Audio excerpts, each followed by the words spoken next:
20-20 साल के 25-25 साल के सब भैया बोले दीदी। हमने आए थे ना अपनी दीदी की शादी में, दीदी बोल रही थी बहुत सियान से, बोले कि दीदी आप हमको दीदी क्या बोले थे, बोले कि हमारे पटना में सब बड़ हो जाए छोटे सबको भैया की भाषा नहीं समझ में आता, इंग्लिश बोलता है पटना वाला सब। हाँ झूठ हो गए। हाँ आए थे मेरी दीदी के साथ मम्मी जानती है, आज हम सब बोलते हैं ना ऐसे इंग्लिश बोला ऐसा। हाँ उसकी फ्रेंड आई थी ना, तो दोनों भाई आया था उसका, इंग्लिश आ रही तो हाँ पूरे खाटे इंग्लिश थोड़ी के हिंदी ना समझ में पूरा, सिर्फ मम्मी समझ में आता है, मम्मी पापा हाँ अरे सब डैडी फैडी खूब समझ में होई छे।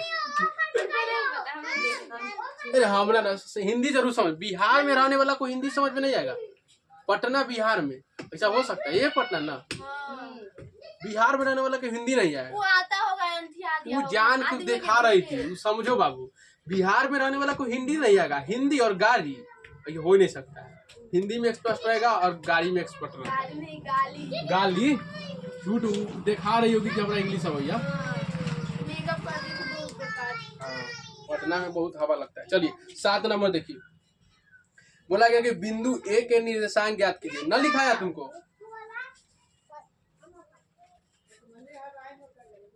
पटना में रहने वाला को हिंदी नहीं आएगा, वो भी बिहार में, ऐसा तो अनर्थ हो जाएगा, ऐसा हो नहीं सकता। चलो छोड़ दो। देखिए 7 नंबर में बोला कि बिंदु ए के निर्देशांक ज्ञात कीजिए। ठीक है, बिंदु ए का निर्देशांक ज्ञात करना है। कहीं पर भी बिंदु ए हो लेकिन बिंदु ए का निर्देशांक ज्ञात करना है। और बिंदु ए का निर्देशांक ज्ञात कीजिए जहां ए बी एक वृत्त का व्यास है। वृत्त है कोई, ठीक है, कोई वृत्त है सर, कोई है वृत्त, कोई वृत्त है।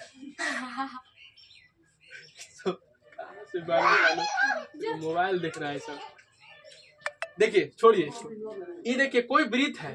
अच्छा वृत्त में व्यास होता है ना, ठीक है, तो हम मान लेते हैं कि वृत्त में व्यास यह है। ठीक है, अब देखिए हमको क्या बोला कि जहां ए बी एक वृत्त का व्यास है, मतलब ये व्यास है और ये व्यास का क्या नाम दिया है, ए बी। बात समझेगी नहीं, ए बी एक वृत्त का व्यास है कि ना, खींचा गया व्यास, एक ओर से दूसरा ओर मिला देने वाला रेखा को हम बोलते हैं व्यास। चलिए अब बोले कि अब एगो वृत्त का व्यास है ए बी और ए बिंदु का निर्देशांक हमको ज्ञात करना है ना, करना। पहले ही बोल दिया कि ए का निर्देशांक ज्ञात कीजिए। देखिए सर, बिंदु ए का निर्देशांक ज्ञात कीजिए, इस बिंदु का, इस बिंदु ए का निर्देशांक ज्ञात कीजिए जहां ए बी कोई डंटा था, वो डंटा एक वृत्त का क्या था, व्यास। बना दिए ना। चलिए अब हम देखते हैं, अब कुछ देगा तब ना। जिसका केंद्र, जिसका केंद्र, किसका केंद्र सर, वृत्त का, किसका केंद्र, वृत्त का, तो वृत्त का केंद्र बीच में होगा, जिसका केंद्र 2,3 है। देख लीजिए तो केंद्र पर कितना देंगे हम, 2,3, -3 है। चलिए तो 2,-3 दिए। देखिए भाषा जैसे जैसे बोला उसी से कर रहे हैं। जिसका केंद्र 2,-3 है तथा बी के निर्देशांक, बी कहाँ है सर, हिया, तो बी के निर्देशांक 1, बी के निर्देशांक 1,4 है। बी के निर्देशांक कितना है, 1,4। बी के निर्देशांक कितना है सर, 1,4। बी के निर्देशांक कितना है, 1,4।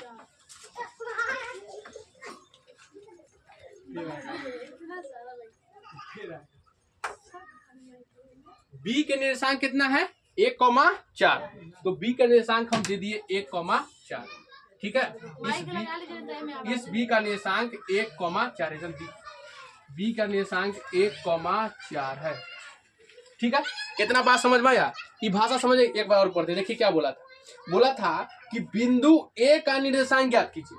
बिंदु ए, बिंदु ए कहाँ था से हमको पता नहीं था। फिर बोला कि बिंदु ए का निर्देशांक कीजिए जहां ए बी कोई डंटा है जो वृत्त का क्या था, व्यास। तो हम बना दिए वृत्त का व्यास। चलिए आगे फिर बोला वृत्त का व्यास था, व्यास है जिसका केंद्र, किसका केंद्र सर, वृत्त का, क्योंकि केंद्र वृत्त में ना होता है। जिसका केंद्र 2,-3 है, तो 2,-3 दे दिए। केंद्र पर बिंदु होता है तो 2,-3 दे दिए। अब 2,3 हो गया। अब बोला तथा बी के निर्देशांक, तो बिंदु बी का था, हिया पर है, तो बी का निर्देशांक 1,4 है। हमको क्या ज्ञात करना है, ए के निर्देशांक। अच्छा ए के निर्देशांक कुछ हो, लेकिन हम जानते हैं कि यहाँ पे एक्स और वाई ज्ञात करना है हमको, है ना सर? एक पर एक्स वाई ज्ञात करना पड़ेगा ना, ठीक है।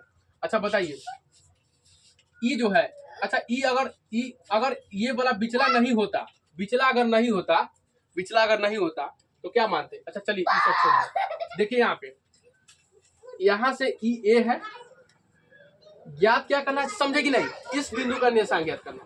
अच्छा ये है ए और ये है बी।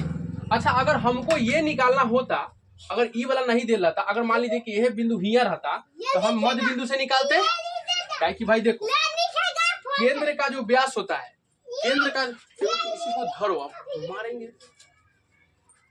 केंद्र का जो सर व्यास, सॉरी वृत्त का जो केंद्र होता है वो त्रिज्या, ये देखिए अगर ये केंद्र है तो केंद्र से आधा दूरी को त्रिज्या बोलते हैं और केंद्र से आधा दूरी को क्या बोलते हैं? त्रिज्या। मतलब ई और ई आपस में बराबर है, ई और ई आपस में बराबर है, इसका मतलब कि ये बिंदु जो होगा ये जितना डंटा होगा उसके बीच में होगा, क्योंकि केंद्र हमेशा बीच में होता है ना, तो केंद्र हमेशा होता है बीच में, तो बीच मतलब कि ये दोनों के बीच मतलब क्या है? मध्य बिंदु है। क्या है? मध्य बिंदु। तो मध्य बिंदु हमको दिया हुआ है, अगर नहीं दिया रहता तो x बराबर हम फॉर्मूला लगाते x1 प्लस x2 लगाते ना, और y बराबर y1 plus y2, y1 plus y2, तो y1 प्लस y2 लगाते तो हमको ex निकालने हैं और ey निकालने हैं, तो इन्ने वाला ना पता है, तो यह फॉर्मूला लगाएंगे ना तो अपने इधर वाला निकल जाएगा। देखिए कैसे निकलेगा, चलिए तो हम लगाते हैं वही फॉर्मूला। बताइए इसको आप देखिए, पहले लगाते हैं हल पहले लिखिए। अच्छा बताइए इसको मान लेते हैं P, क्या मान लेते हैं? P। तो हम लिख देते हैं कि P जो है, लिखते हैं माना P किसका मध्य बिंदु है सर? AB का। किसका है? AB का। AB का मध्य बिंदु है,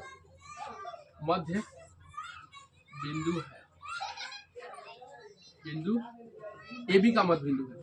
अच्छा AB का मध्य बिंदु है तो x बराबर अगर फॉर्मूला लगाते x बराबर, तो x बराबर क्या होगा?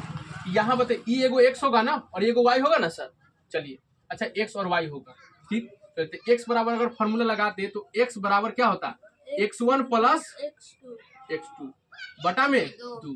बताइए अब बताइए ये x हमको दिया हुआ है कितना दिया हुआ है? चलो x दिया हुआ है 2। इधर देखिए इसको हम मान लेते हैं x1, इसको मान लेते हैं y1, इसको x2 और इसको y2, ठीक है। जैसे पहले करते थे वैसे x2 y2। चलिए अब रखते हैं x1 कितना है? कुछ नहीं है, x से x1 के x से रह देते हैं प्लस x2 के x2 कितना मानेंगे? x2 कितना है सर? 1 बटा में 2 हो गया। बताइए ई वाला x कहाँ का है? हिया का। तो x कितना दिया हुआ है? यही बात समझना है मेन। x कितना है? 2। समझे कि नहीं बात? ये x बराबर x1 प्लस x2 बटा में, तो x1 के x1 रहने दिए और एक रखे x2 वाला और ई x दे ले कितना? 2 लिख दिए। चलिए अब तीछा तीछी गुना हो जाएगा, बटा में 1, 2 में 2 से गुना तो 4, 1 में x कितना? x1 plus 1। अच्छा x1 निकालेंगे तो ई है 1 n प्लस n आएगा, तो 4 माइनस 1 हुआ कितना? x1 बराबर कितना आया? कोई दिक्कत? एगो x निकल गया ना, वैसी y नहीं निकल जाएगा, तो y देखिए आराम से निकलेगा। y बराबर हम y बराबर क्या? अब y बराबर फॉर्मूला क्या लगाते हैं? y1 प्लस y2 बटा में 2। बताइए y कितना दिले है? 4। y कितना दिले है?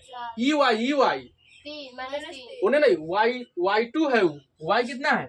-3 बराबर y2 कितना है? अब बोलिए 4 प्लस y नहीं y1 होगा, y1 y2 था, y1 कितना है? y1 वैसी y2 कितना है? 4 बटा में 2।